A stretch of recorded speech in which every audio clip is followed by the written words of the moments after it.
Master Chief, you mind telling me what you're doing on that ship? Sir, finishing this fight.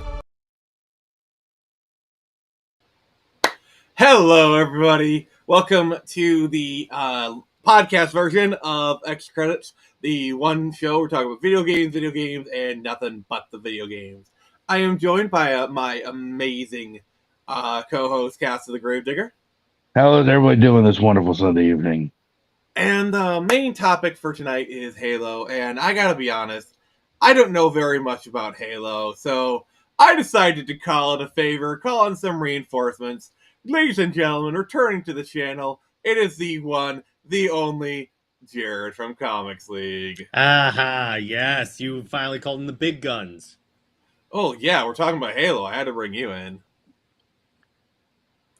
Oh, and we have Black Reaper Kai being in the chat, being like, late. How dare. How are we late? Okay, we're 2 minutes late. I mean, 2 minutes of playtime. You know, just kidding. Alright, so, alright, we got one headline. Before we do this, Jared, how you been, brother? You've been doing very well, just been pumping out content and slowly trying to interpret whatever the hell WB is doing. It is an enigma, isn't it? Mhm. But we're not here to talk about failures. We're here to get cheeky. So we do have one headline I want to talk about. So pretty much yesterday we had dogs and cats living together. Matt's hysteria. The PSN was out, and people were freaking the frick out. And I just thought it was kind of an interesting time. So, Caster, Yes. what's your thoughts on the PSN outage? I don't know. I have Xbox, so I was sitting pretty. Yes. So in other words, you're a man of culture, Caster. Yes, man of deep culture. Kind of reminded me of the whole debacle with earlier, well, I wouldn't say this decade, but last decade, where they had all the stuff stolen. So they got to get that network secure, man. I tell you what. Yeah, you know, I think Xbox might be onto something. Maybe it's like paying for a subscription service for your infrastructure allows you to put some of that money into like actual security instead of just duct tape. Now, What? Was No. it just it was a down, or was it actually like something like an actual DDoS attack or something like that? I was hearing it might have been like a DDoS attacker or something. Oof. But Oof. here's how bad it was, okay? So you couldn't play your digital games, all right? But you couldn't just slap on the disk drive to your PS5. No, because that'll be too easy. The disk drive requires a digital sign-in to actually work. So you couldn't even play your disk drive game. I love where GameStop was retweeting that, saying, "I bet physical media is looking really good right about now." Yeah, and honestly, I think as time goes on and we have more of this bull crap, I think more and more people are going to come to the idea of like, maybe having a library of physical games isn't that a bad idea. But Nick, according to Ubisoft, we have to be, or it's not Ubisoft or EA, we have to get used to not owning our games. Screw that. Back to the chateaus, both of you. You know. So yeah, Game passes and whatnot, you know. Yeah, I mean, even Game Pass isn't working out as well for Microsoft as they hope. But yeah, I know. So speaking of Microsoft and some of their foibles, let's talk about their crowning jewel. It's so angelic. Let's say it has a halo across its head. Womp womp. Okay, that's an interesting pun, but okay. I try my best. Let's see here. So then GameSir says it's only the PS5 Slim. Yeah, that's a fair point. That is a fair point. That's a fair clarification. I appreciate it. All right, so Caster, we're gonna go around saying like what Halo means to us. So we're just kind of launch into it. This is gonna talk about like Halo, the history, the good, the bad, and the cheeky. Jared knows the jokes I'm making. Mhm. But Caster, what does Yes. Halo mean to you? Halo to me, I mean, I've been there since the very beginning. I've been there since Halo 1 on the original Xbox. Um, did not play multiplayer until 3 because I didn't have reliable internet until that time, and Mhm. the Xbox wasn't mine; it was an ex of mine. So It was your ex's box. it was my ex's box. Xbox is my ex's Xbox. Try saying But, that 5 times fast. Yeah, say that. Yeah, new tongue twister. But anyway, so played it on her system, and when I got a 360, I got Halo 3. So that's where I actually started online. But to to ask the question, to answer the question, what does Halo mean to me? It means one, camaraderie. I mean, I have met a lot of people over the years uh, who have been friends for decades, and I've met them through Halo. Actually, in the chat, gamer there is actually a longtime friend of mine. I invited him to watch the show tonight. Oh, okay. Cool. So he's Hi. actually so he's actually a big time Halo freak as well. So you know, we've known each other for a long time, and you know, I there's a lot of bonds that people have made through Halo.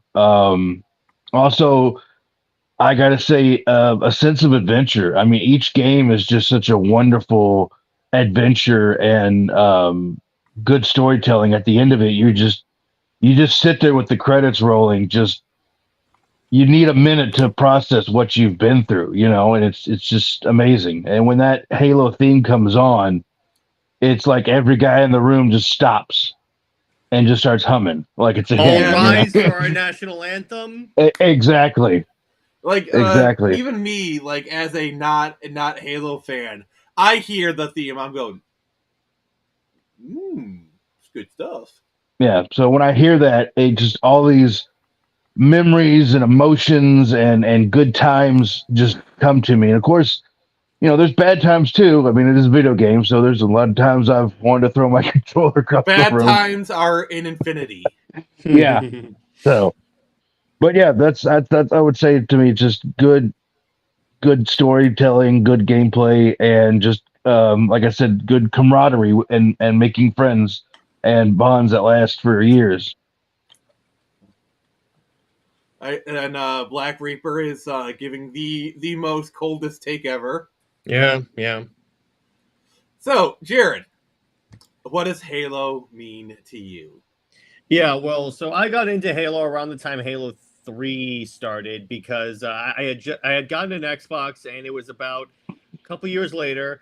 At that point, the most intense game I ever played was like Star Wars Battlefront 2, and I picked it up. Here, I'm gonna really Just like date the myself. simulations. I'm gonna really date myself. This is when Blockbuster was around because Yes. so I rented Back in the Halo. Stone Age. I rented Halo because everyone was telling me you've never played Halo before, and I'm like, I was like, okay, you know what? I gotta do this. So I popped it in, and I was addicted from that point on. So and then that Christmas, I got Halos 1, 2, and 3, binge through those, and then that's where I started getting the novels and the action figures and everything. This was the first universe that I really went in on the backstory, like all because they had like all the novels, including they even novelized Halo 1.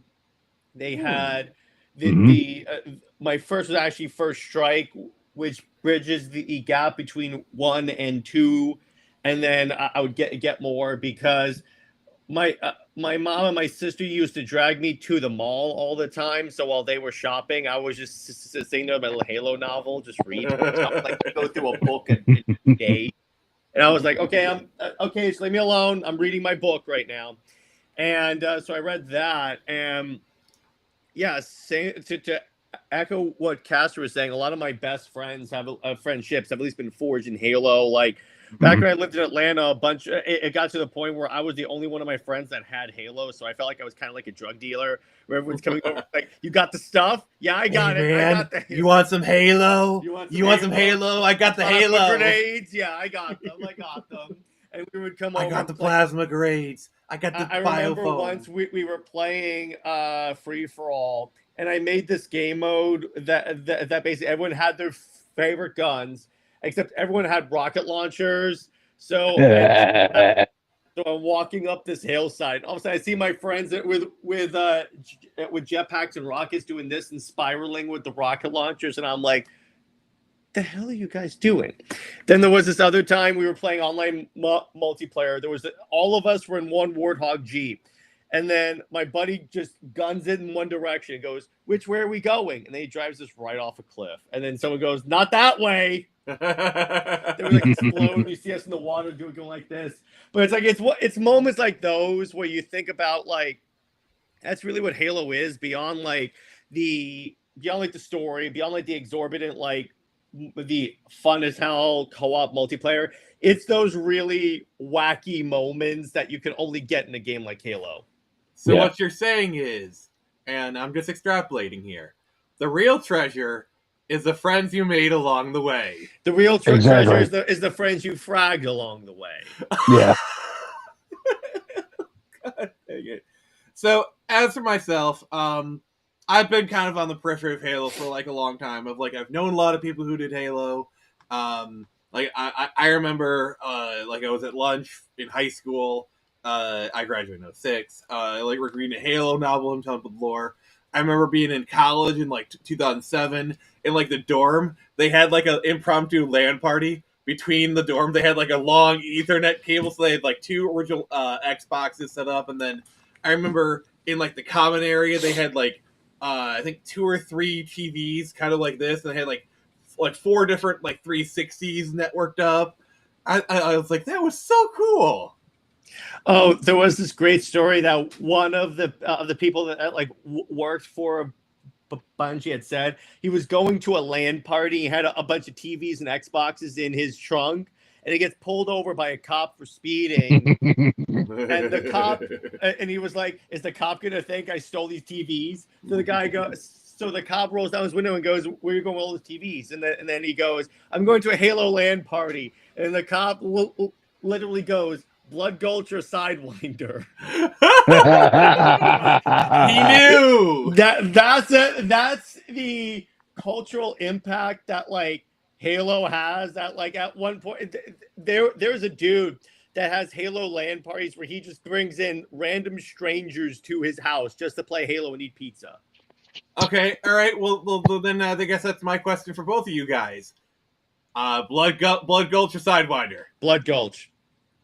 I guess I have to go Blood Gulch. you cannot be. But if those that don't know, Blood Gulch is the map that they did most of the episodes of Red versus Blue in. The good ones, anyway. The good ones, anyway.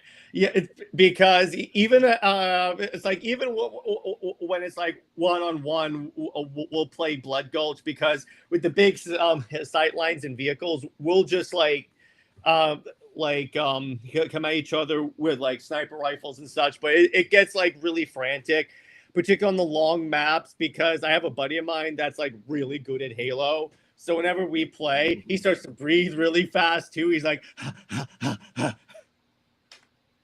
it's really funny. Yeah, and little known fact.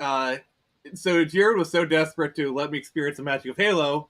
When I got the Master Chief Collection, we actually did a playthrough of Halo 3, and let's just say whenever I got the hammer, Jared was not happy. Well, it's not only that. All right, so I had a buddy. So my buddy Lad, when we would play Halo, so he plays on the Nintendo Switch, and as you know, the B and A buttons are in different locations on the Switch controller. Mm-hmm. He kept getting confused with that. So at one point, so the way respawning works in campaign is you have to be in like a safe spot for you to respawn. So I respawn right in front of him as he by accidentally hits the melee button and hits me in the back of the head and kills me again. It's going to be really interesting if the rumors are true that Halo MCC is coming to the Switch 2. Lad's going to be very happy. Yeah, and I'm going to be like, okay, so now you can kill other people like you do me. Oh, gosh. Yeah, and I got to say, even like 10, 15 years removed, that Warthog run was pretty epic. It's to the point where that's the other thing that I'm like, that's the other thing the TV show screwed up. At no point was there an epic Warthog run with the music play. You, that is like iconic with Halo. You cannot not have a Warthog run. To be honest, I saw the first episode of the Halo show, and You were not. I said nope. Anything. I said nope. I'm done. I'm out. Yeah. Well, I guess we're talking about that now. Thank you for the segue. Because I looked at it and I said I don't know what the hell I watched, but it was not Halo. It had Halo stuff in it. What's kind of funny is Nick, I think you brought this up on my show once, that it's basically a Mass Effect show but labeled Halo. Yeah, I remember it's that. It's kind of what it is. But see, the problem with the Halo show is that, okay, so the first season was crap. The second season was actually better, and it showed actual improvement. But then they still made some weird creative choices, and then it got canceled. And I'm like, all right, fine. But the rumor is that Nolan is gonna buy the rights to it and make a Halo show. Well, Jonathan Nolan is kind of becoming like the. No, I mean Chris Nolan. Oh, I thought it was Jonathan Nolan, his brother, because Jonathan Nolan did Westworld, and now he's doing Fallout. Like, Fallout is legit a hit. Like, I know there's some controversy. Like, it's not, we're talking about Fallout. We're not talking about Fallout. But like, if Jonathan Nolan wanted to do a Halo show, I'm sure he could probably pull it off. Yeah, I would say so.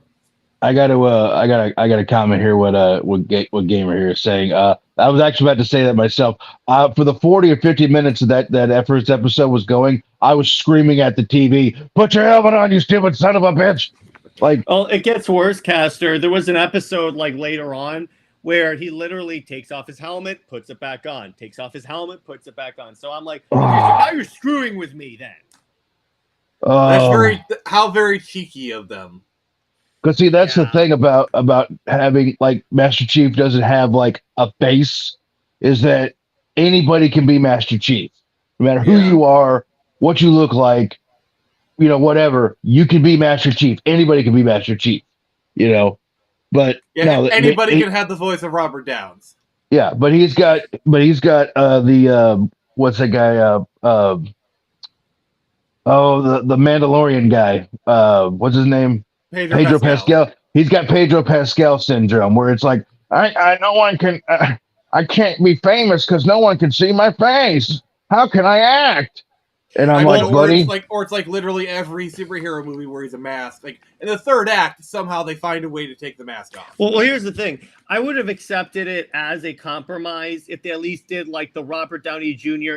Camera view inside the helmet, but he kept the helmet on. I would have accepted that as a compromise, because I'm like, yeah, I get you want your face to be shown, but Chief doesn't take off his helmet. And the problem is like Pablo Pes is like the actor who plays Master Chief had like a really boneheaded like response. That he goes, it's not like with the Mandalorian where there's actually a rule against taking his helmet off. I'm like, yeah, there's no in-universe rule, but there's a fandom rule where he doesn't take his helmet off.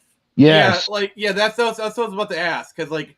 I mean, to be clear, he takes off his armor in the books, but obviously because we don't see it, no one cares. I was liking it to Judge Dredd, where Dredd does take his helmet off, but when he's on the duty, he does not take his helmet off. Which, by the way, I do love how the Carl Urban one, they stuck to that rule really well. Yes. Well, actually, I was about to say, yeah. Well, actually, in the Halo novels, it's established that the Spartans prefer to always have their armor on, and they feel uncomfortable when they don't have the armor on. What's up, Dave? All right. So Dave says, Halo 1 is better than Halo 2. I started with Halo 2 back in the day. Thought it was disappointing and didn't live up to the hype. But then went back and played 1. It was better. Jared, would you like to answer? That's quite a thing. But here's the thing about Halo 2. Halo 3 is literally what they wanted to put with Halo 2, because what happened is, so they made a demo for Halo 2. This was the demo from E3. So they play it. The fan base loves it. Then they get back to the office and discover it won't work on the regular Xbox. So they're like, they literally had to remake the game from the ground up. and they ran out of time, so they had to cut it off. That's why when with your intro, Nick, where Chief goes, "Sir, finishing this fight," that's why it ends so abruptly, because it was supposed to go into like a whole other half of the game. Yeah, I've heard that. But two was good. I enjoyed 2, but really my favorite one is Reach, probably because Son of a bitch, yes. here's the thing. Yes, there you go. Because here's the cool thing about that is that you got to like see it played a little bit with the futility of fighting the Covenant, because if you know the Halo lore, you know what happens to Reach when the Covenant invades. So you're like, I remember, you're fighting a losing war, but it is kind of cool seeing everything like come apart, and then seeing you give Cortana to Jacob Keyes, and then the very last cutscene of the game, they literally do like the space portion of the first cutscene from Halo 1, where Keyes goes, "Cortana, all I need to know is, did we lose them?" Yeah, and like that last level, objective, survive. I made it a half hour in that once Ooh. with just a plasma rifle and an energy sword. Nice. Yeah. I mean, they basically, they kind of did like, well, obviously Rogue One did kind of like what they did, where it's like, it literally starts off the whole thing. And I mean, Reach to me was the chef's kiss. I mean, it took everything up to that point and made it absolutely better. 3 is amazing. Don't get me wrong. And if you love 3, that's fine. But to me, Reach is just a little bit better than 3, and it clears that bar easily. Everything after that, it's downhill from there. I mean, I was disappointed in 4, 5, and the rest of them. It feels like to me, the people who say Halo 2 is their favorite game, they played the multiplayer is what they're talking about. Yeah. The story of 2 is still good, and I like it. I can get into that later, but one of my favorite things, so in the Master Chief Collection, they added more skulls, like infinite ammo. So my buddy and I did, so because we did a legendary playthrough of every Halo game, so we're on 2, and we're in this really long hallway. There's like a lot of enemies. So literally, here's what we do: crouch. We just spam grenades as we're going through. We're literally just going. Boxes are flying everywhere, but with 2, going to Halo 2, the thing that they did with Halo 2 that was like, wait, what? Is like they let you play as the Covenant. You're not fighting humans, which I feel like that was a wasted opportunity. But the fact that you get to see like the other side, the results of your actions as the Chief, as the Covenant, because there are a few like missions in Halo 2 that immediately are the aftermath of what you do as Chief. I mean, having Keith David voice the player character certainly helps. Oh yeah, that definitely helps. Turn, heretic. What would you have your arbiter do? And the fact that what happens later is that's why it enriches the experience to also know the book lore, because that dude does a lot of crap in Halo. Yeah, like he was the commander in Halo 1 that you never saw, but he was the one leading all the forces. The reason why he became the Arbiter is because we blew up the ring in Halo 1, and he was shamed, and the Arbiter was a mark of shame. Yes, Halo 2 was awesome. I agree with that. And they kind of explained that in the story of Halo Everything 2. was great in Halo. And then the 343 Industries attacked. But let me be clear on this. See, here's the thing about 343. Now, the thing is like, here's the problem with Halo 4. They tried too much to turn into Call of Duty, to the point where the multiplayer had kill streaks. Ooh. Then you get to Halo 5. Halo 5 had some hype because the marketing campaign was fantastic. They had an audio podcast. They had the Hunt the Truth podcast. They had the trailers of like Locke versus Chief. And then when you get into the game, the Locke versus Chief fight is just one cutscene. And you play as Chief for 3 of the 9 missions, 6 of which, like 3 or 4 of which of those 9 missions are walking around and talking to people. Yeah. I mean, how cool to have been as Locke to have a boss battle where you're fighting Master Chief, and he uses like all the tricks from the game, like they even program in like some weird like stuff like the fandom created. Like, how cool would that have been? Now, here's the thing. Here's the things I liked about Halo 5. We got to see some characters from the books, like Blue Team. Previously, we never saw Blue Team in a game. They were obviously characters from the novels, but I like that. I felt that they had they were well voice casted. So that was fun. I enjoyed that. And it was kind of fun seeing Buck back, who's voiced by Nathan Fillion. But you know how he got into Halo? Oh, I love the story. He was getting a hernia surgery, and they said he was going to be off his feet for like a long time. So he bought an Xbox and bought a bunch of games. And he goes, I got a racing game, a fighting game. And okay, Halo, that looks interesting. I'll pick that up. So he's like off his feet because of the surgery. He plugs in Halo and he goes, I was addicted the entire time. Yeah, he picked the perfect time to like dive deep in those games. There was the story he told where he was playing Halo multiplayer, mic'd up. Someone told him, anyone ever tell you sound like Nathan Fillion? And then his friend drives by and goes, dude, get in the back of my Warthog. And the player goes, dude, quiet, I'm talking to Nathan Fillion. I'm like, there you go. That reminds me of like the story, like Robin Williams used to play Call of Duty, and he trash talk people on Call of Duty. Like, imagine you're playing like Halo, and I know I'm kind of mixing things up here, but imagine like you're playing Halo, and all of a sudden you hear Robin Williams. You're getting trash talked by Robin Williams, and it's the most epic trash talk ever. Well, on that, there was this event that a game store had where you could play Halo against Steve Downs, and they even gave him like cheat codes so that he would be able to like beat people. He got beaten by a little girl. Yeah, exactly. But see, but the cool part is that the part that really drew me to Halo, because Halo was my Star Wars when I really got like into that. That was like my sci-fi franchise I got into, because there is so much lore from this. I mean, they literally have an encyclopedia this thick of just you could Halo murder lore. somebody with that. I could murder someone with my Captain America shield right there. And I will. Okay, U.S. agent, calm down.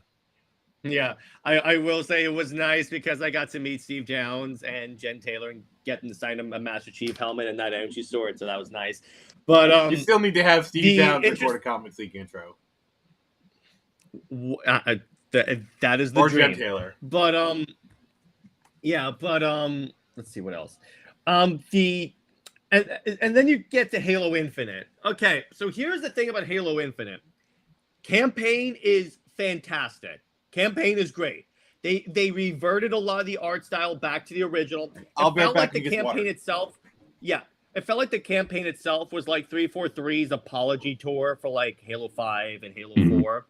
The problem is when you get to the multiplayer, there wasn't a lot there, and it took them like forever to get to the point where there was content in there to play. Yeah, like from the outside looking in, one of the most entertaining things that I liked is like the emergent gameplay, and it seemed like with Halo and Infinite, they kind of brought back the emergent gameplay. Like I remember, like there was that one with like the spaceship elevator, where if like you sack things up and she's like, "Oh, no problem," and you know, kind of thing. It's like perfectly comedically timed, or the fight with the gorilla. If you lay out all the charges, beforehand, you can kill him. It's called a brute. Whatever. I'm not a fan. I don't know these things. That's why I brought you in. Yeah, but that's why I brought you in. You tell me. I'm sitting there thinking, when do you fight a gorilla in this whole damn story? I know, right? I was like, and then I remembered it's Nick. It's his old man brain can't. It thinks all apes look alike. That's racist. Isn't that the pot calling the kettle black? I'm only kidding. When it comes to Halo, I'm only kidding. But the thing is, like, yes, they added a grappling hook, and here's the thing: they added a lot of elements into Halo that you would think would break it, like the grappling hook, but they managed to balance it, and they've done some fun stuff with Halo Infinite. And the thing is, it feels like here's how you know 343 screwed up. Yeah, Nick, here's how you know 343 screwed up. They literally changed the name of the studio to Halo Studio. Yeah, I know, like, when this happened, like you said, like, oh, they changed out the leadership. Space and you're Girls. welcome to your opinion, but to me, it just seemed like, oh, let's just change your name and not change anything else or whatever. Well, here's the other thing they changed. They changed the engine, because part of the reason why it took us so long to get content for Halo Infinite is because, okay, so for those of you that don't know, what had happened was, for the longest time, Halo was under the Blam engine until Halo Infinite, where 343 decided we're going to make our own game engine. And the problem with the Slipspace engine is that they would fix one thing, and then that one fix would screw up 10 other things. So instead of focusing on getting new content out there, like new maps, new guns and stuff, it was literally like, we can't put out stuff because we need everyone to make other content. Then there was a hiring freeze where they could only hire contractors, and then the contractors would work for a certain amount of time, and then they would leave, and then 343 couldn't hire any new actual staff. So it wasn't just like there were a lot of other factors that contributed to that issue. So that's why it's like a lot of those issues have been addressed. Like, they're going to the Unreal Engine, which that right there will make it much easier to get people, because most people in game development most likely have had some exposure to Unreal. Yeah, honestly, I've been seeing this a lot in the game industry.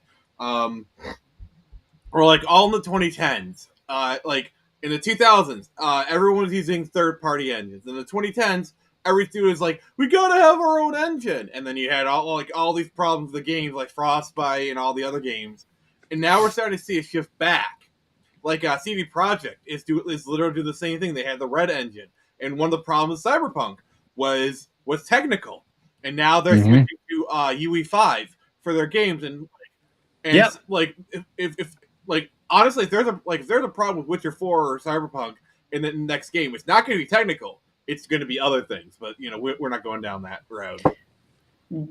But yeah, exactly. So and that was the other problem with 343 with Halo Infinite, because they had to, whenever they would hire people, they would have to then spend time training them how to use the Slipspace engine. At least here, you're like, the Unreal Engine, you're good. Go ahead. Go create. But the fun part, what 343 did do, they allowed you to make your own basically campaign mission in the Forge mode. And people were literally recreating campaign. So basically, they gave the community the tools to make content for this game. Yeah. So the Blam engine, was that the Bungie engine? That was the Bungie. That was the original engine up until, actually, I believe up until Infinite. Okay. All right. Yeah, because I thought it's just, I think 343 got a little too big for its britches, so they were like, okay, so let's we can do our own engine for that. Yeah. I think going to UE5 is objectively a good move in this kind of this ecosystem, whatever, because it used to be you'd have talent that would be there for like 20, 30 years or whatever. So having your own engine could be fine because you retain talent. But nowadays we live in this industry where people are like in and out of different studios all the time. Mm-hmm. So it doesn't really work to have your own engine. You need people who come in knowing an engine, because even if you use like proprietary tools with that engine, the upkeep is a lot quicker. Be like, okay, we know you know UE5, but we kind of do it a special way. But it's a lot easier to get the people like situated when like they're already halfway there. Well, not only that as well. The other thing that gives me a little bit more hope with 343, with Halo Studios, the head of the studio.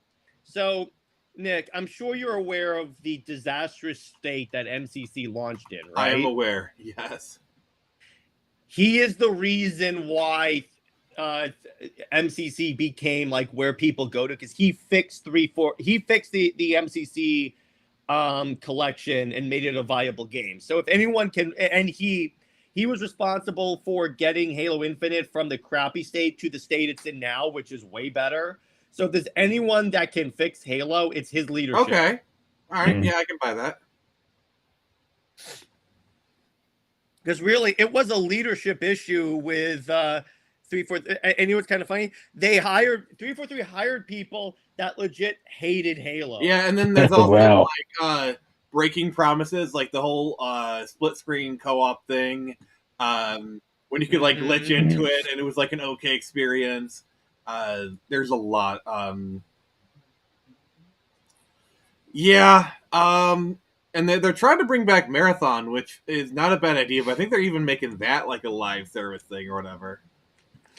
Oh no, stop with the live service games. Because if they wanted to do like it's Halo but not Halo, they literally could just revive Marathon and have that be like their Halo games. Because like, you know, because Marathon is their own IP, and it's, you know, I mean,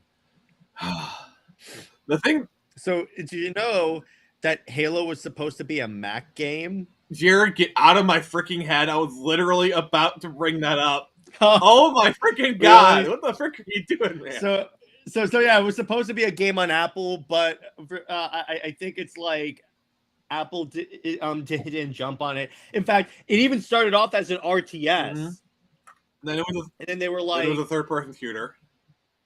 There was a third-person shooter, and then you had like, and it was also one of the first FPS games where you could go from an indoor environment to an outdoor environment seamlessly. Like there wasn't a loading screen if you like go outside. It's like I could start off in a building and go outside and vice versa. Yeah. All right. It was at least one of the first games because that wasn't exactly that common. So basically, Bungie's chasing that Escape from Tarkov money right there.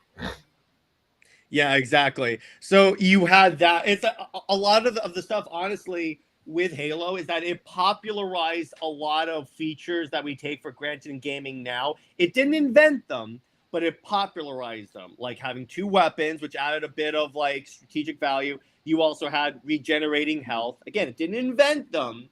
It just made them more mainstream because other games were doing similar stuff like GoldenEye. Yeah, that's what I was going to say. Like, when these kind of things, they always come into, there's always the one that opens the door and there's the one that solidifies it. GoldenEye may have proved that console FPSs could work, but it was Halo, though it was the one that solidified it as, yes, these are tour de force. Well, even with that, because one of the things that happened is that so when the Xbox was launching, they needed a killer app to get people to buy the console. Because again, people were more PC gamers back then. Halo was such a big deal that people were literally, there would be no Xbox were it not for Halo. Like people were legit buying Xboxes just so they can play. That is legit. That is probably the truest statement of the night. Yeah, like it became that big. Yeah. Like even that's what we literally it saved that console because there were no other like big games that were launching at the same time fact. that could have had that much cultural impact. So fun fact, the Xbox brand, during the Xbox, the real Xbox One era, they never ran a profit except for 1 month. Jared, can you guess which month they actually ran a profit? Is it going to be the month that Halo launched? The month that Halo 2 launched. Oh, yeah. Well, even with that, you know how crazy that was? It made about as much as like a blockbuster movie at the time period. No, actually, that was Halo 3. I think that actually outgrossed Spider-Man 3. Well, even on that, Halo 2, that's the other thing. Because I actually got to go to a couple of midnight releases. And oh boy, were those the days. Those were the days. and I was the crazy nerd that got the legendary editions where you would have like this epic statue. Oh, yeah. Even one came with a journal and stuff. So I used to have all that crap around my room. All right, It's where's the your Halo garage door in my helmet? gaming room. It's in my other room. All right, I see the laser sword in the back. Please grab the laser sword. It's called an energy sword. I can't grab it because it's up All there, right. but It's a there, Halo and it's signed lightsaber. by Okay. Chief. What was actually kind of cool is that Cortana signed it with I bet you can't stick it.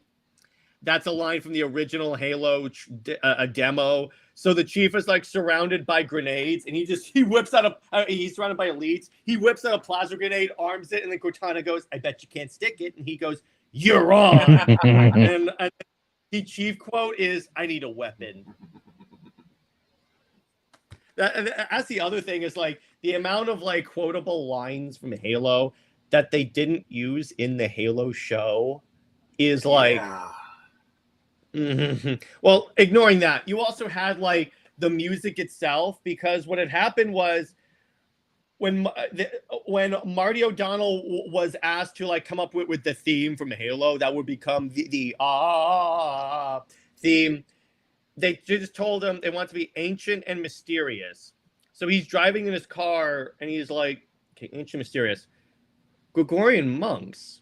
And plus Halo, the story at that point with the Covenant does have kind of a religious-y feel with it. So there is like that element. So that's where you got the Yeah, and then in Halo 2, they literally kicked into high gear. It's like, okay, we need to make this rockin'. Let's hire Steve Vai. Let's bring in Steve Vai to the studio. Let him just shred on this thing.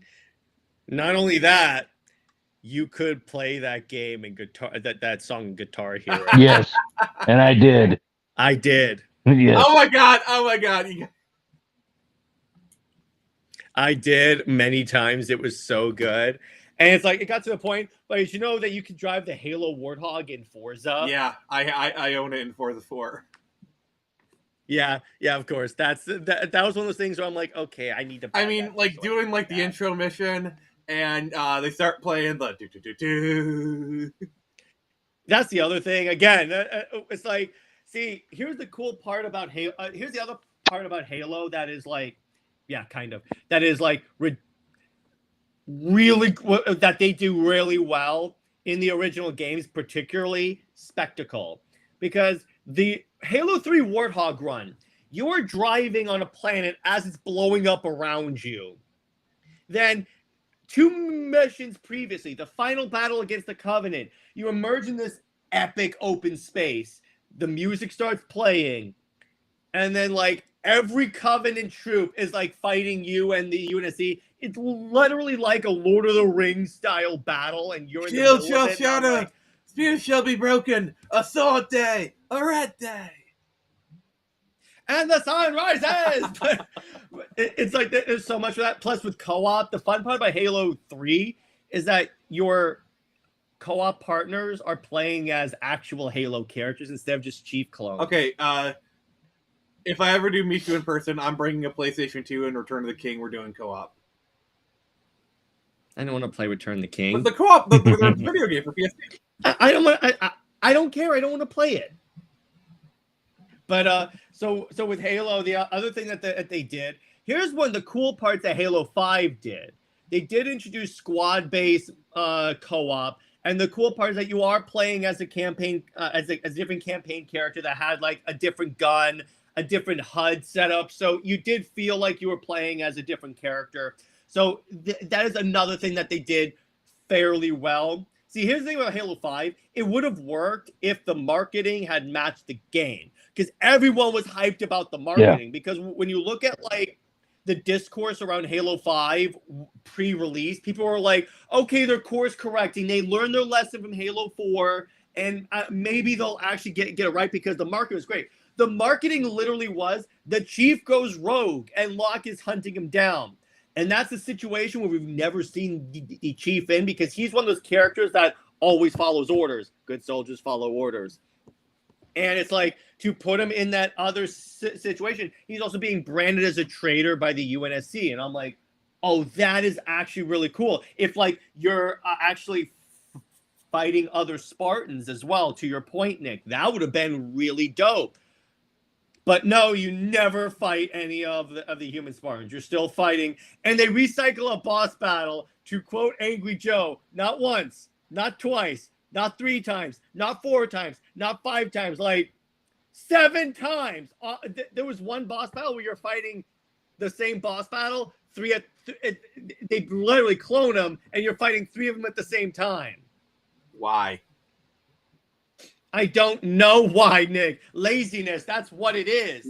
And at least with Halo Infinite, there were different boss battles with different loadouts and strategies. You had the one with the hammer. You had the one with a rocket launcher. You had the one that could cloak. There was just one dope boss battle, Nick, where you're fighting an elite that can cloak, and it's literally like the Predator, where you're in this dark enclosed space, and he's ambushing you. So you're like watching your radar, and then there was this one time. Honestly, here's how crazy the cloaking can get. A buddy of mine were playing co-op. We're like slowly patrolling to our target. Rifles up. I literally just turn this way, and I just see this cloaked shadow coming at us. And I'm like, oh crap! I mean, remember, Jared, if it bleeds, you can kill it. You can kill it. Yes, exactly. But it's like that's the other thing. And again, to echo what Cash says, the fun part about Halo, the part that makes people keep coming back for Halo, is the crazy moments that you get. Not even when you're playing, when you're actually accomplishing the objectives, like finding all the skulls, just goofing around. Like even in Halo 3, if you like jump and like or end up a cliffside, you can find like an entire ape family. Yeah, like some kind of like Neanderthal family or something. Yeah. Yeah, exactly. Or it's like what Halo 3 ODST did is, that was the first Halo game that put in like free roaming, because you're in a thing you can free roam, but you can find these like audio logs, and you're piecing together a story that took place during before your squad dropped in. And if you find all of them, it unlocks a secret room in the game. Mm-hmm. So that's the other thing Halo does, is that they do a lot of storytelling even through the collectibles, which actually was like genius, because there was legit. They tell like absolute wacky stories in the audio logs. Mm-hmm. I think one of my favorite stories, they kind of hint at it in the second one. They mention it in the second one, but you have to do some lore diving to get to it. But it's when they start talking about the Arbiter. The prophets are talking about the Arbiter, and they're saying, the Arbiter is an Arbiter is summoned in great times of need during the Covenant, and when the Covenant's facing annihilation, they create an Arbiter, and he goes off and basically suicides himself to get the mission done. And they mention these different events, and one of them I heard it and I was like, come again? It goes, it's talking about this and that, and it's like, and the great Grunt Rebellion. And I was like, wait a minute, Grunt Rebellion? What the hell? They called an Arbiter in for that? And it's basically all the grunts just said, we're tired of being cannon fodder. So they just turned on the entire Covenant, and it almost brought the Covenant down to a ruin. And they were so effective that after that's when grunts were allowed to carry guns. Yeah, before they were literally just on the battlefield unarmed. They're just getting slaughtered. Oh, that's the other thing. The grunt dialogue in Halo is so great. Like, there's one where they're like, the leader's dead, everybody freak out. And at the end of Halo 3, right before you take the final jump, if you turn, there's a grunt that just hangs out there, and he will heckle you. Like, he'll go, hey, demon, the jerk store called. They're all out of you. All right. This is the moment I was talking about earlier. The protocol's not banished in Origin. It's sturdier than I expected.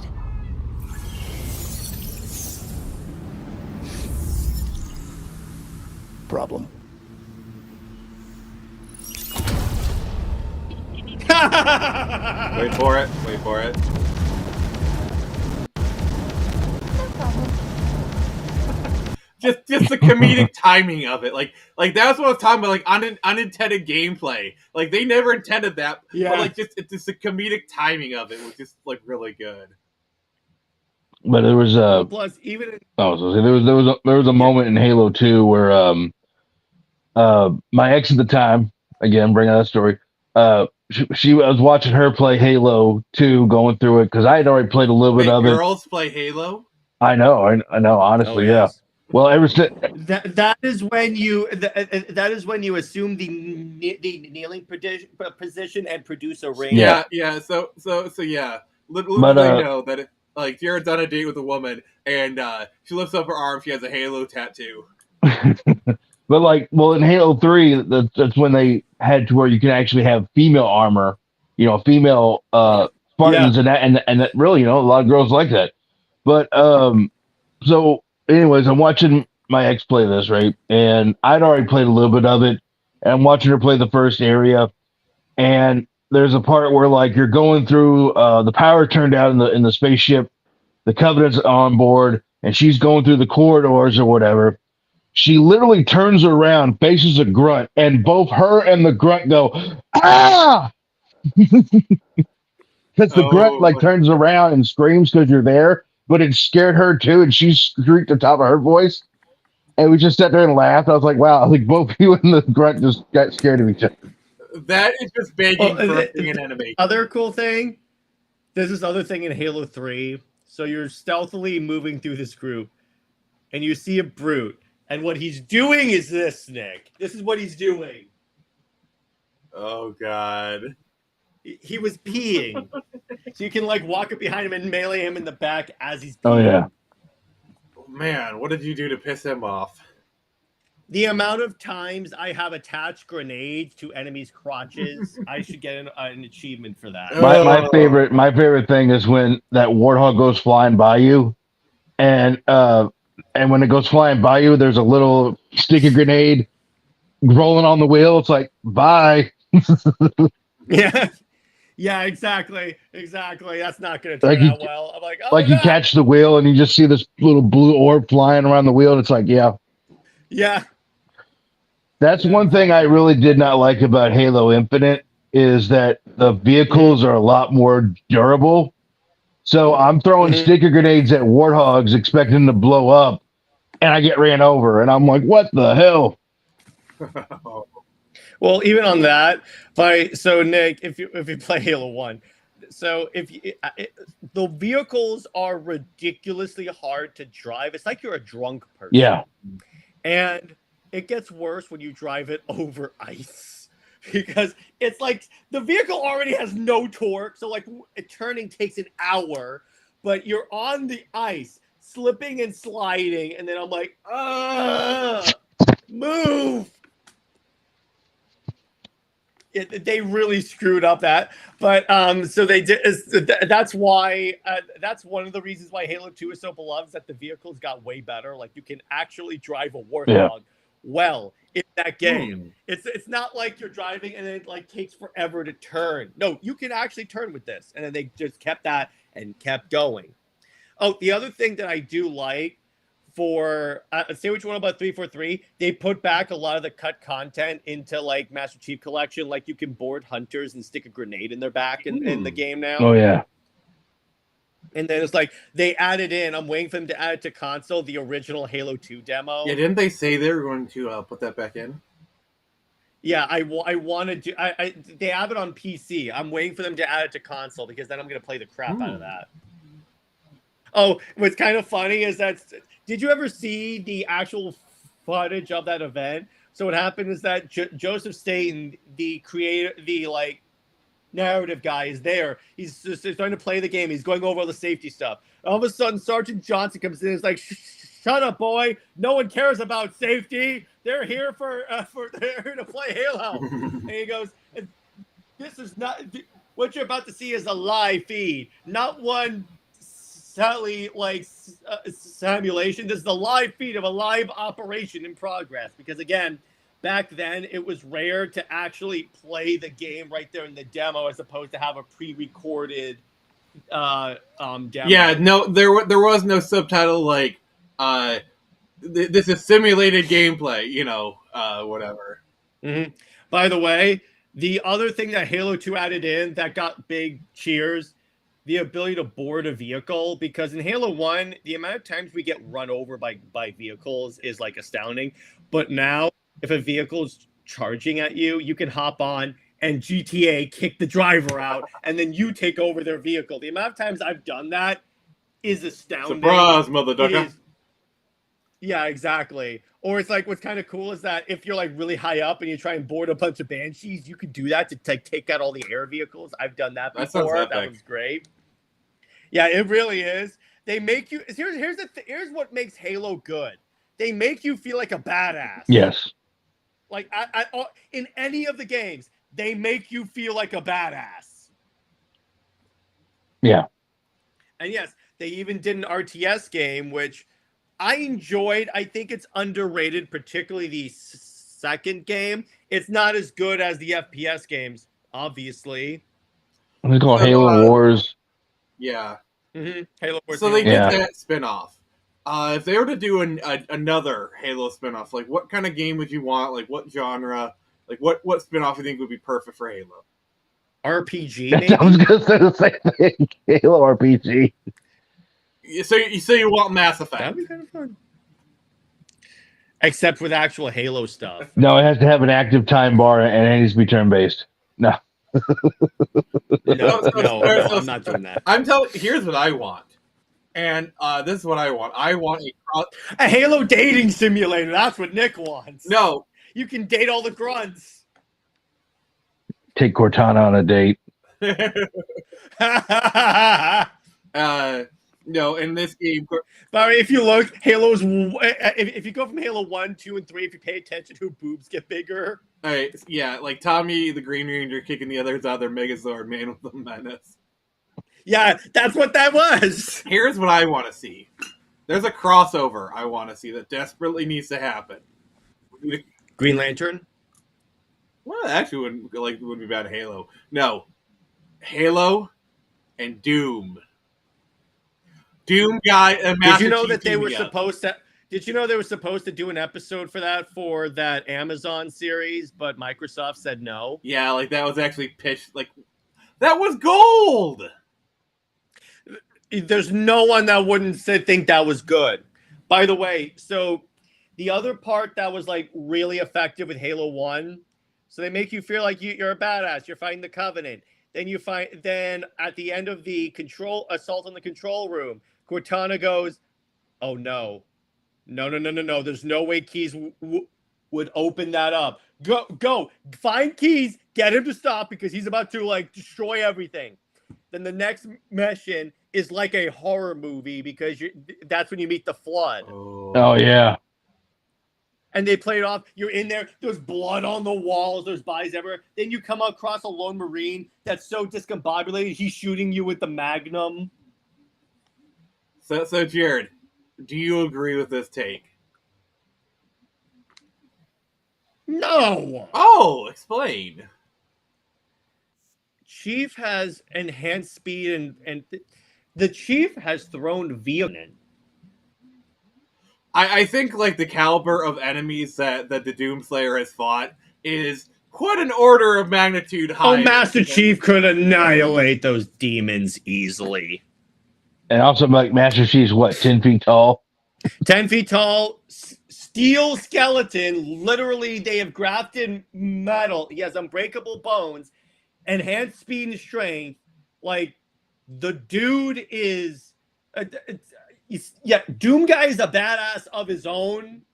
He's got nothing on Chief. I don't if you put Master Chief in like the Doom 2016 Doom Eternal, dude's getting shredded. Dude's getting No, he's not. No, he's not. Says the guy that doesn't know Halo lore. To put in perspective how badass Spartans are just in general, does anybody remember that it was like a compilation anime kind of Halo movie? Legends. Halo Legends, the last episode where they run through the Covenant ship and like annihilate everyone. Well, I was going to say the one where they assassinate a prophet.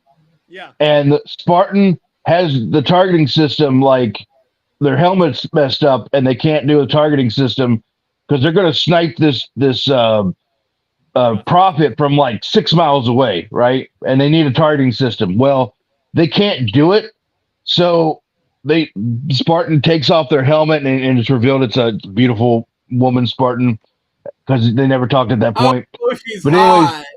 anyways, they pull up the gun and they fucking iron sight that bitch. And boom, blow his head off from like 5-6 miles away. I don't know how much. It was insane in distance. Yeah. To where like when he gets his head blown off, the brutes are like everyone's looking around like literally where did that come from? Like Yeah, exactly. And here's what you have to understand: there's a scene in the books. That's why book accurate Spartans would annihilate anything Doomslayer has fought. I don't know. No, you haven't Read the Halo books and get back to me. See. Here's the thing. All the Halo villains are terrestrial. Okay, Doom guy literally. Not all. fought No. with legions of hell. This is how I know you don't know Halo lore. They're not all terrestrial.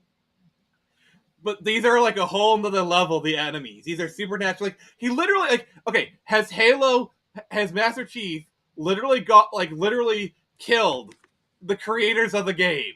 Doom guy has killed John Romero canonically. That's a joke of the creators, dude. That doesn't count. He has fought someone that essentially can use the Force. He has defeated someone that can use the Force. Okay, I think Dave kind of like either way. Like the Space Marines are more powerful than Master Chief. Nope. No, they are slower than the Master Chief.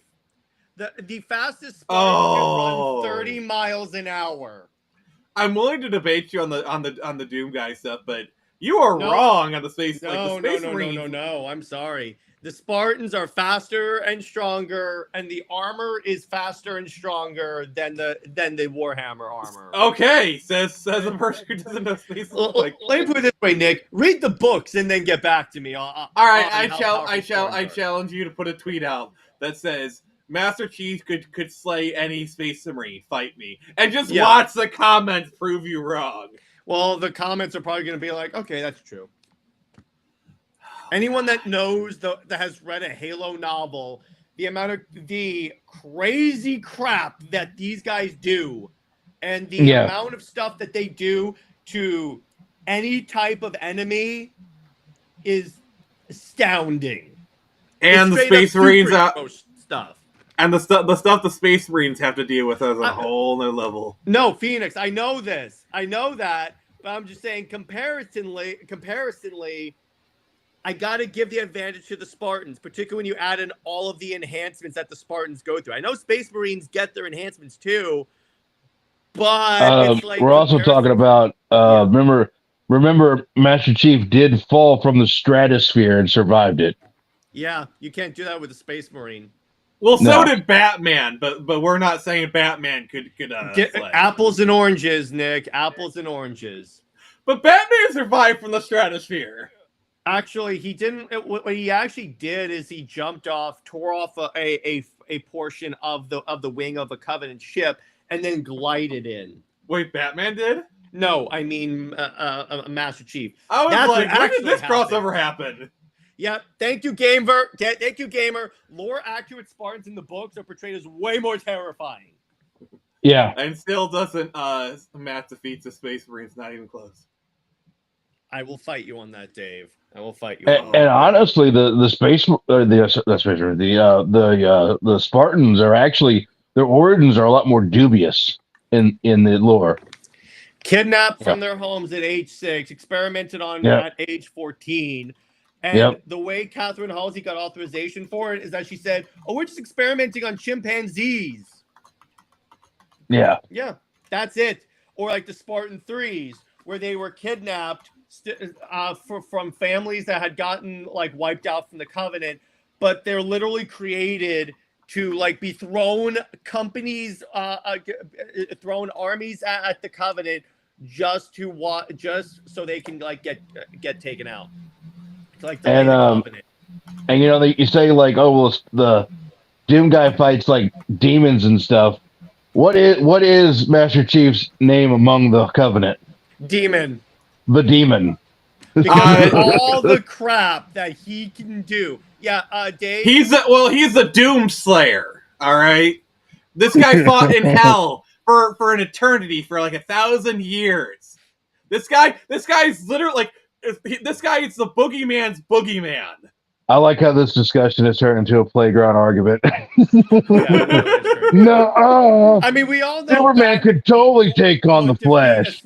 We all know Batman. I mean, Nick, we all know Batman would defeat the Master Chief, Doomslayer, and a Space Marine. it depends on if he gets prep time or not. Oh, even Yeah. without that, he I'm sure he has contingency plans already prepped in case he fights these people.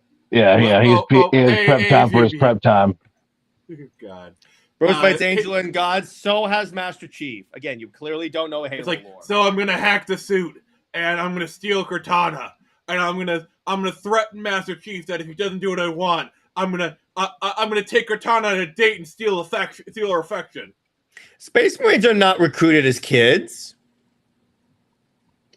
No, I don't think that's the way they're recruited in Warhammer lore. I think they're recruited of people showing up. I'm fairly certain they're not recruited as kids.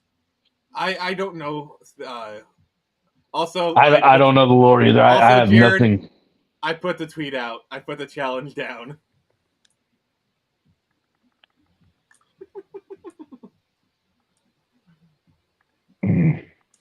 Okay.